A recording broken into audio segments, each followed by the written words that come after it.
Anin sa politiko, sa halip ay idiretso na sa mga tao. Ito ang binigyang diin ni Presidential Commission for the Urban Poor, Chairperson Attorney Maynard Sabili, kaugnay ng mga ibinibigay na ayuda ng pamalaan tulad ng ayuda sa Kaposang Kita o AKAP program matapos ulanin ng mga batikos dahil sa umano'y nagagamit ito sa pamumulitika. Bagamat sang-ayon siyang ipagpatuloy ang ayuda para sa mga mahirap, ay iginit ni Sabili na dapat ang Department of Social Welfare and Development lang ang siyang mag-abot nito sa mga benepisyaryo at wag mga politiko.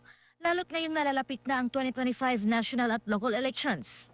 Dahil alam po ang DSWD, sila po ay may profile. May listahan po sila ng mga mahihirap.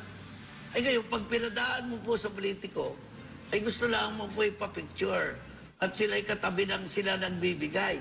Nagbibigay ng ayuda. Ay hindi naman yung galing sa kanila. Yung po'y galing sa national government.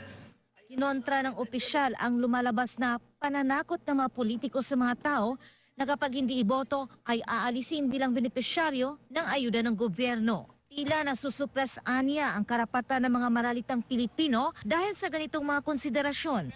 Ang pananakot ko ng mga politiko ngayon, sorry naibulgar ko sa kanila. Ang sabi, pag hindi mo kami binotaw, tanggal ka sa tupad, tanggal ka sa, hindi ka makakatanggal ng akap, hindi ka makakatanggap ng ano. So, parang ang nagkakaroon ng ikangay, yung karapatan ng mga hirap, ay ikangay nasusuppress because of this consideration.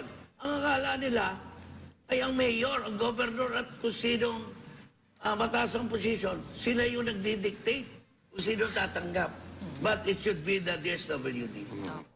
Binigyang diin naman ni Sabili na bagamat maganda ang pagbibigay ng ayuda, ay mas mainam pa rin na mga programang panghanap buhay ang ipagkakaloob sa mga mahihirap na mamamayan. Una nang nagbigay ng pahayag